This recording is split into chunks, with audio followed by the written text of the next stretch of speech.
जी हाँ दोस्तों, तो राम मंदिर चढ़ावा विवाद में नया ट्विस्ट, ऊपर तक कनेक्शन, लाइन से एक के बाद एक फंसे भाजपाई। तो आखिर चल क्या रहा है योगी का खेल? साहब का धोखे पे धोखा, अयोध्या में फिर बवाल, वकीलों ने भी गदर काट दिया। दोस्तों जरा सोचिए, जिस राम मंदिर के लिए करोड़ों लोगों ने आस्था दिखाई, करोड़ों रुपयों का चढ़ावा चढ़ाया, अगर उसी चढ़ावे को लेकर सवाल उठने लगे तो क्या सवाल पूछना भी अपराध हो जाता है? क्या भगवान के नाम पर आए पैसे का हिसाब मांगना राजनीति है, या फिर श्रद्धालुओं का अधिकार भी है? दोस्तों आज अयोध्या की सड़कों पर वही लोग उतर आए हैं जिनका काम कानून की रक्षा करना है। और सबसे बड़ा सवाल, अगर सब कुछ साफ सुथरा है तो लीपापोती क्यों हो रही है? एफआईआर दर्ज करने में हिचकिचाहट क्यों हो रही है? अगर कोई गड़बड़ी नहीं हुई तो इतने सवाल आखिर उठ क्यों रहे हैं? और अगर गड़बड़ी हुई है तो जिम्मेदार आखिर है कौन? बचाया किसको जा रहा है? दोस्तों जब किसी फिल्म, किसी बयान, किसी पोस्ट पर धार्मिक भावनाएं आहत होने की बात सामने आती है, कही जाती है, पूरा सिस्टम हरकत में आ जाता है। लेकिन अगर करोड़ों श्रद्धालुओं के चढ़ावों को लेकर कथित गड़बड़ी के आरोप सामने आते हैं, एक के बाद एक बार बार आते हैं, तो क्या उस पर सवाल पूछना भी मना है, अपराध है, जुर्म है? क्या आस्था के नाम पर जवाबदेही खत्म हो जाती है? दोस्तों ब्लास्ट तक बने रहिए, आपको बताते हैं ये पूरा खेल और भारतीय जनता पार्टी का क्या है चाल चरित्र। स्वागत है आपका, द राजनीति का खास सेगमेंट देख रहे हैं, मैं हूं यासूब रजा। दोस्तों तो मोदी जी के लोग ट्रस्ट चलाएं और मोदी जी के लोग ही मंदिर संभालें, मोदी जी के लोग ही चढ़ावा देखें, और जब चोरी हो जाए तो साहब कहें हमें कुछ पता ही नहीं। इतनी भी क्या मजबूरी के राम मंदिर के चोरों पर भी पर्दा डालना पड़ रहा है? वैसे दोस्तों एक बात तो मान के चलनी पड़ेगी, राम के नाम पर बनी सरकार आज सत्ता का सुख भोग रही है, लेकिन गाय गाय गाय गाय, और जिस तरह से गाय के नाम पर राजनीति और मॉब लिंचिंग और सियासत, और जब मुसलमानों ने कह दिया कि गाय को राष्ट्रमाता घोषित कर दिया जाए, नमाजों में ऐलान होने लगा, भारतीय जनता पार्टी ने हाथ खड़े कर दिए। मंशा साफ है। सबसे ज्यादा एक्सपोर्ट इंपोर्ट कौन करता है बीफ का, बेहतर आप जानते हैं। चंदा कहां से किसे मिलता है आप, और आस्था के नाम पर गाय गाय ये करने वाले लोग, हर रैलियों में जय श्री राम का नारा लगातार जपने वाले ये लोग क्या कहेंगे? किस तरह से दामन इनका दागदार धब्बा धब्बा दिखाई दे रहा है? मैच दिखाने का बस नेताजी का कुर्ता वाइट वाइट है। दोस्तों देखिए जरा, सवाल सुनते ही कैसे योगी आदित्यनाथ के मंत्री स्वतंत्र देव सिंह भागते हुए दिखाई दिए। कहा गया एफआईआर, जिम्मेदार है कौन, क्या है, कुछ बताइए। देखिए कैसे साहब कितने जल्दी में कुछ बोला भी नहीं, निकल लिए। जो भी जनता के सामने एसआईटी चंपत राय पे एफआईआर होनी चाहिए, एसआईटी जांच हो रही है। चंपत राय पे एफआईआर होनी चाहिए। तो दोस्तों मर्यादा का पहला नाम प्रभु श्री राम और दूसरा नाम संविधान। आस्था से खिलवाड़ किया, और अब जब भगवान श्री राम में ही उनसे ही धोखा, तो लोकतंत्र की क्या हैसियत, क्या बिसात? लोकतंत्र से भी खिलवाड़ करने की तैयारी चल रही है। अखिलेश यादव को सुनिए आप। मर्यादा का पहला नाम प्रभु श्री राम और दूसरा नाम संविधान। आस्था, मर्यादा और श्रद्धा से खिलवाड़ की है, और अब संविधान और लोकतंत्र से भी सरकार खिलवाड़ करने की तैयारी कर रही है। जो बात वोट से नहीं बनी, वो सांसदों को डरा के धमका के बता रहे हैं। तो दोस्तों बीजेपी की सच्चाई पूरे देश के सामने आ गई है। वो भगवान श्री राम के सच्चे भक्त नहीं है, उन्हें सिर्फ वोट के लिए भगवान श्री राम की याद आती है। एक तरफ अमित शाह जी हैं जिन्होंने सैकड़ों बार राम मंदिर के नाम पर वोट मांगा, पर राम मंदिर के कभी दर्शन नहीं किए। दूसरी ओर मोदी जी हैं जो धृत राष्ट्र बने चंदा चोरों को बचा रहे हैं। अब देखिए आतिशी क्या कह रही हैं, अमित शाह को ढूंढा चैट जीपीटी पे, गूगल पे, कब गए, कहां गए, क्या एक्शन लिया, क्या रिएक्शन, सरकार की क्या भूमिका है, क्या रुख है राज्य और केंद्र सरकार का। राम मंदिर आस्था का केंद्र, राम के साथ धोखा। सुनिए आप जरा। बीजेपी का असली चेहरा पूरे देश के सामने आ गया है। सबको पता चल गया है कि बीजेपी असली राम भक्त नहीं है। वो सिर्फ और सिर्फ भगवान श्री राम का नाम वोट लेने के लिए इस्तेमाल करती है। बीजेपी के नंबर 2 के नेता, देश के गृह मंत्री अमित शाह जी को 2 साल में एक दिन का भी समय नहीं मिला कि वो भगवान श्री राम के मंदिर की अयोध्या में दर्शन करके आए। जब मुझे पता चला कि अमित शाह जी अयोध्या गए नहीं है, राम मंदिर गए नहीं है, मुझे तो विश्वास नहीं हुआ। मैंने गूगल देख लिया, मैंने चैट जीपीटी देख लिया, मैंने क्लॉड देख लिया, जेमिनी देख लिया, ग्रॉक देख लिया। हर सर्च इंजन को बार बार मैं यही सवाल पूछ रही थी कि क्या अमित शाह जी राम मंदिर गए हैं।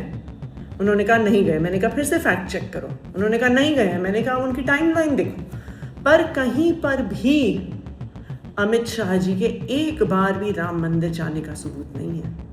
तो जो आदमी हजारों बार भगवान श्री राम के नाम पे वोट मांग सकता है, उसको हजारों रैलीज में जाने का समय मिल सकता है, वोट मांगने का समय मिल सकता है, लेकिन भगवान श्री राम के दर्शन का समय नहीं मिल सकता। और दूसरी तरफ मोदी जी पूरे राम मंदिर में हो रही चोरी, हो रहे भ्रष्टाचार पर अपनी आंखें बंद करके बैठे हुए हैं। वो मोदी जी जिनके बारे में कहा जाता है कि वो 16 घंटे काम करते हैं। वो मोदी जी जिनके बारे में कहा जाता है कि उन्हें देश के एक एक बूथ पर कितने वोट हटाने हैं उनको पता है। वो मोदी जी जिनके बारे में कहा जाता है कि वो महामानव हैं। उन मोदी जी को पता नहीं चला जब अयोध्या में राम मंदिर में चोरी हो रही थी, जब बार बार न्यूज में आ रहा था कि जमीन को गलत दामों पे बेचा जा रहा है, उसमें भ्रष्टाचार हो रहा है, बीजेपी के लोग कर रहे हैं, मोदी जी को पता नहीं चला। जब सीसीटीवी कैमरा में 60-70 बार आ गया कि चंदे को चुराया जा रहा है, वहां से हटाया जा रहा है, तब मोदी जी को पता नहीं चला। इधर दोस्तों अयोध्या के बार एसोसिएशन ने 4 लोगों के खिलाफ पुलिस को शिकायत दी है। सड़कों पे उतरकर जबरदस्त तरीके से हंगामा किया है। भारतीय जनता पार्टी को क्या अभी भी कुछ फर्क पड़ेगा? सिर में जूई रेंगेगी? बार एसोसिएशन ने श्री राम जन्मभूमि मंदिर में चढ़ावे की कथित चोरी के मामले में श्री राम जन्मभूमि तीर्थ क्षेत्र ट्रस्ट के महासचिव चंपत राय, ट्रस्टी अनिल मिश्रा और गोपाल राय सहित 4 लोगों के खिलाफ शिकायत दी है। वकीलों ने इनके खिलाफ एफआईआर दर्ज करने की मांग की है। बार एसोसिएशन के अध्यक्ष कालिका प्रसाद मिश्रा ने कहा कि पुलिस ने एफआईआर दर्ज करने का आश्वासन दिया है, किया नहीं है अभी। फिलहाल शिकायत दर्ज हुई है, प्राथमिकी अभी तक पंजीकृत नहीं हुई है। होगी भी या नहीं होगी ये भी बड़ा सवाल है। अब जरा सोचिए, अयोध्या का राम मंदिर करोड़ों सनातनियों की आस्था का केंद्र है। अगर उसी मंदिर के चढ़ावे में कथित गड़बड़ी या चोरी के आरोप लगते हैं तो क्या उस पर सवाल पूछना भी गलत है, अपराध है, जुर्म है? पूछ नहीं सकते? आज वही लोग कह रहे हैं इस मुद्दे पर किसी को बोलने का अधिकार नहीं है। कोई सवाल करेगा तो उसे राजनीति बता दिया जाएगा, झूठा बता दिया जाएगा। और संजय सिंह ने बीते दिन यही तो कहा था। राज साहब लगातार उन्होंने बोला, फिर याद कीजिए अयोध्या में जमीन खरीद फरोख्त के मामले में भी सबसे पहले सवाल संजय सिंह ने उठाए थे। विपक्ष के अखिलेश यादव ने कितनी बार ट्वीट किया। फर्क क्या पड़ा कि राजनीति कर रहे हैं, रोटियां सेक रहे हैं। आज खुलकर सामने, कल तक जो इन्हें गाली देते थे आज वही कह रहे हैं कि भाई साहब लोचा तो इन्हीं में है, यही कुछ गड़बड़ी कर रहे हैं। कल तक जिन्हें हम अपना समझते थे, अब सीधे तौर पर संजय सिंह ने भी तो यही कहा था खुलकर। उनका क्या, बीजेपी की टॉप लीडरशिप और आरएसएस को बचाने की कोशिश की जा रही है और जवाब ऊपर तक जाना चाहिए। संजय सिंह ने सीधे सवाल खड़े किए थे, पूछा कि चंपत राय की नियुक्ति किसने की, नृपेंद्र मिश्रा को जिम्मेदारी किसने दी? अगर ट्रस्ट के अंदर इतना बड़ा खेल चल रहा है, जिम्मेदार कौन लोग हैं? जिम्मेदारी कौन लेगा? क्या उन्हें कुछ दिखाई नहीं दे रहा है? और एक और बड़ा आरोप संजय सिंह ने लगाया था कि अगर चढ़ावे के पैसे में गड़बड़ी हुई है तो उसी पैसे का इस्तेमाल दूसरे सांसदों को, विधायकों को तोड़ने में किया जा रहा है। खरीद फरोख्त उसी पैसों का इस्तेमाल किया जा रहा है। उनका कहना कि नीचे से लेकर ऊपर तक पूरी व्यवस्था सवालों के घेरे में है। दोस्तों आप खुद याद, अगर मस्जिद का कोई मामला होता या ऐसा विवाद होता, नेशनल मीडिया, अभी तो जापान और मोदी जी का आना जाना और वहां पे मेहमान नवाजी और मेजबानी का जिक्र लगातार, और उधर महुआ मोइत्रा 4 घंटे आतंक भाजपाइयों ने कलकत्ता बंगाल में जोता, कुछ फर्क नहीं, टेलीविजन से सब कुछ खाली। राम मंदिर विवाद, नेशनल मीडिया पे कितनी खबरें हैं, क्या सवाल पूछने की कोशिश है और किस तरह की भक्ति है, सब साफ मानो कुछ पते नहीं हो। अब दोस्तों जब संजय सिंह ने सवाल और आरोप खड़े किए तो बीजेपी में बेचैनी, नेताओं ने कैसे जवाब दिया था। साहब प्रदेश के मुखिया बाबा जी खुद एक पीठ के हैं, हालांकि उस नाते तो कम से कम यहाँ खुल के आ ही जाते कि कौन है क्या है, सीधे एक्शन लो। ये प्रभु श्री राम के मंदिर में हुई लूट, इसका पैसा, इसका हजारों करोड़ रुपए चंदा चोर पार्टी को गया है और इसकी जानकारी उन तमाम चंदा चोर पार्टी के नेताओं को है जो ऊपर से लेकर नीचे तक इन कामों में शामिल है। नृपेंद्र मिश्रा किसका आदमी है? प्रधानमंत्री नरेंद्र मोदी का। चंपत राय किसका आदमी है? प्रधानमंत्री नरेंद्र मोदी के द्वारा नियुक्त किया गया, भारतीय जनता पार्टी के द्वारा नियुक्त किया गया। योगी आदित्यनाथ क्या कर रहे थे? हर महीने वहां पे जाते हैं और पिछले 5 साल 6 साल से वहां भ्रष्टाचार चल रहा है। इसकी शिकायत पहले ही महिपाल सिंह ने की थी। मैंने खुद ने 2021 में लिखित शिकायत अयोध्या की कोतवाली में दी थी। तो योगी जी उस वक्त क्या कर रहे थे आप? पिछले 5-6 सालों में आपने कोई कार्रवाई क्यों नहीं की? क्या दबाव था आपके ऊपर? क्या आपको मालूम था कि इसका पैसा दिल्ली पहुंच रहा है, नागपुर पहुंच रहा है, इसलिए आप खामोश रहे, चुपचाप रहे? और अब क्या कहा जा रहा है? बड़ा त्याग हो गया, बड़ी कार्रवाई हो गई, देखो इस्तीफा दे दिया अनिल मिश्रा ने, देखो इस्तीफा दे दिया चंपत राय ने। अभी भी वहां गोपाल राव जैसा भ्रष्टाचारी आरती करा रहा है। मैंने एसआईटी को 13 दस्तावेज जमीनों के घोटाले और भ्रष्टाचार से संबंधित दिए हैं, उसकी जांच का क्या हुआ मुझे नहीं पता। तो इसका मतलब लीपा पोती चल रही है। यह प्रभु श्री राम का मंदिर लूट के विधायकों और सांसदों को लूटने का चंदा चोर पार्टी। अब दोस्तों जरा प्रदेश के मुखिया योगी आदित्यनाथ को सुन लीजिए क्या कह रहे थे वो। कभी राम मंदिर से मतलब नहीं था, वही लोग अब मंदिर के नाम पर राजनीति कर रहे हैं। कोई तर्क है, कोई मतलब है? अच्छा भले ही वही कर रहे हैं तो क्या अनियमितताएं हुई हैं या नहीं हुई हैं? जवाबदेही बनती है नहीं बनती है? भले कोई भी सवाल उठाए। उनका कहना कि सरकार, योगी आदित्यनाथ साहब कह रहे हैं सरकार मथुरा, वृंदावन, दूसरे धार्मिक स्थलों के विकास का काम कर रही है, लेकिन विपक्ष को यह सब पसंद ही नहीं आ रहा है। अरे साहब छोड़िए और जगह, पहले अयोध्या का बताइए, हिसाब दीजिए आके। तो योगी आदित्यनाथ कह रहे हैं कि विपक्ष माहौल खराब कर रहा है। दोस्तों असली सवाल ये कि अब चर्चाएं कैसी चल रही है कि अरे उस पार्टी को बोलने का अधिकार नहीं है, ये नेता क्या बोलेगा, ये तो गया ही नहीं।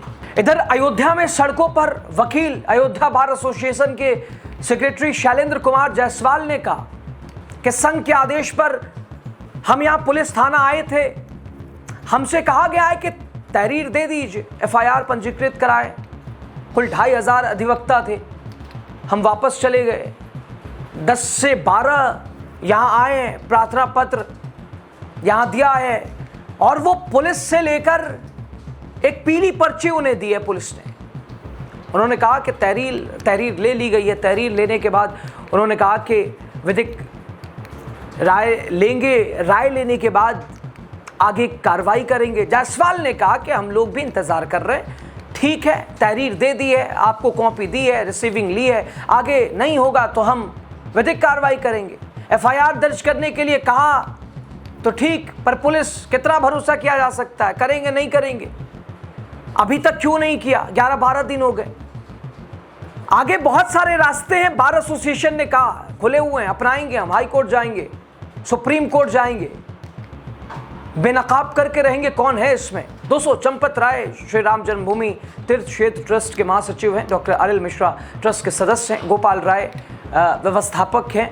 बार एसोसिएशन ने दान चोरी के मामले में गिरफ्तार किए गए 8 आरोपियों का केस नहीं लड़ने का फैसला भी किया है। बार एसोसिएशन के सदस्य गुरुवार को राम जन्मभूमि थाने पहुंचे। वकीलों के एक जनप्रतिनिधि मंडल ने थाना राम जन्मभूमि पहुंचकर तहरीर दी। गुस्से से भरे वकीलों ने कचहरी गेट से निकलकर विरोध प्रदर्शन किया। उन्होंने चंपत राय, अनिल मिश्रा, गोपाल राय पर केस दर्ज करने की मांग की है। इससे पहले आज बार एसोसिएशन हॉल में वकीलों की एक बैठक भी हुई थी। वैसे दोस्तों, शुरुआत में कई लोग ये कह रहे थे, समझ रहे थे कि बीजेपी के अंदरूनी कोई खींचतान का मामला होगा, इसमें केंद्रीय और राज्य नेतृत्व के बीच हो सकता है विवाद होगा। लेकिन अब मामला उससे बहुत ही ज्यादा आगे बढ़ता दिखाई दे रहा है, क्योंकि बात सिर्फ राजनीति की नहीं, करोड़ों लोगों की आस्था की भी है।